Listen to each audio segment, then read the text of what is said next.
बिशरफ का नाम था और लफ्ज हाफी का माना नंगे पांव वाला। अब बहुत बड़े शराबी थे और शराबी सिर्फ पीते ही नहीं थे बल्कि शराब घर भी थे। अब बनाते भी थे, बेचते भी थे, कारखाना बनाया था आपने शराब का। एक दिन शराब के नशे में धुत बिशर हाफी रहमतुल्लाह अलैह गुजर रहे थे तो आपकी ना एक कागज के टुकड़े पर नजर पड़ गई जो जमीन पे पड़ा था। उसके ऊपर लिखा हुआ था बिस्मिल्लाहिर्रहमानिर्रहीम। क्या लिखा हुआ था? बिस्मिल्लाहिर्रहमानिर्रहीम। सोने खुदा के इस्मा लिखे हुए थे। दिल में हुब आ गई, थे शराब के नशे में धुत, लेकिन जब हुब आई तो आपने वो कागज का टुकड़ा उठाया, उठा के उसको साफ किया, उसको चूमा, चूम के आपने उसको इत्र लगाया, खुशबू लगाई और खुशबू लगा के आपने उसको ऊंची जगह रखा और साथ ही कहते हैं तेरा है मुकाम, नहीं तेरा है मुकाम है तेरा।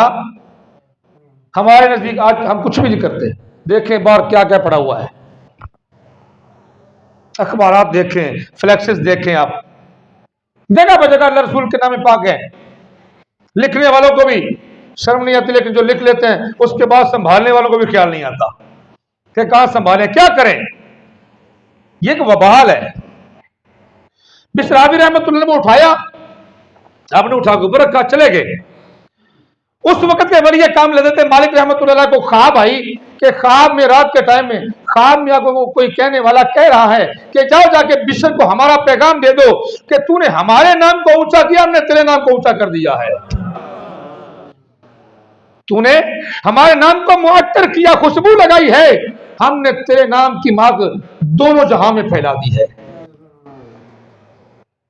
बिशर हाफी रहमतुल्लाह अलैह, सुबह का टाइम है, वो मालिक उठे, एक मर्तबा ख्वाब आई, ख्याल आया वो तो शराबी है। फिर आप वजू किया, 2 नफल पढ़े, फिर सो गए। फिर वो एक ख्वाब कि हाँ उसी बिशर की तरफ जाओ। ये ख्वाब 3 मर्तबा आपको आई। सुबह हुई, आप उठ के जब शराब खाने के सामने दरवाजे पे आए, दरवाजा बजाया, खटखटाने के बाद जब अंदर से कोई बाहर आता है, पूछा जी कैसे आना हुआ? कहा बिशर हाफी किधर है, बिशर किधर है? तो आने वाले ने कहा वो तो शराब के नशे में धुत बेहोश पड़े हैं। तो जाओ जाकर उनके कान में कह दो तुम्हारे नाम खुदा का पैगाम आया है और पैगाम लाने वाला बाहर खड़ा है। तुम्हारे नाम तुम्हारे खुदा का पैगाम आया है और पैगाम लाने वाला बाहर खड़ा है। जब जाग उसने कान में यह कहा कि तुम्हारे नाम खुदा का पैगाम आया है, अब उसी वक्त जुरजुरी लेके उठते हैं और कहते हैं लब्बई क्या पैगाम आया है? बाप दरवाजे तक आए, कहा बताओ मेरे खुदा ने क्या पैगाम भेजा है? जब ये पैगाम लाने वाले से आपने आगे पूछा, उसने कहा कि खुदा ने यह पैगाम भेजा है कि तूने हमारे नाम को ऊंचा किया है, हमने तेरे नाम को ऊंचा कर दिया है। तूने हमारे नाम को मुअत्तर किया है, हमने तेरे नाम की माप जो है। उसी वक्त हजरत बिशर ने तौबा की, उसी वक्त तौबा की। वो जो शराब खाना था उसको अपने इबादत खाने में मुंतकिल किया, मस्जिद बनाई और फिर क्या था 10 साल आप इबादत और रियाजात में मशगूल रहे।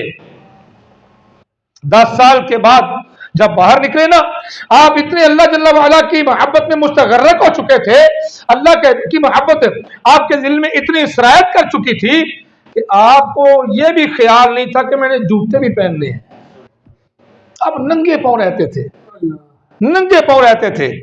लेकिन वही बात है ना, इन्नल्लाह युहिब्बुत तव्वाबीन, जो तौबा करता है अल्लाह उसको अपना महबूब बना लेता है। फिर ऐसे महबूब बनाए आपको कि आप नंगे पांव रहते थे तो खालिक कायनात ने जानवरों को भी रोक लिया था कि वो उस रास्ते में गोबर भी नहीं करते थे जिस रास्ते पे हजरत बिशर हाफी गुजरा करते थे, कहीं मेरे यार का पैर गंदा ना हो जाए। और यार जेड़ा खुदा अपने महबूबों के पैर गंदे नहीं होने देता, वो दिल गंदा होने देता है। वो अपने आपको कम से कम इस तरफ लेके तो है ना यार। फिर एक दिन ऐसा हुआ कि एक बंदे ने जानवर निकाले बाहर, वो रास्ते में गोबर तो कर दे रहे थे लेकिन आज गोबर कर दिया।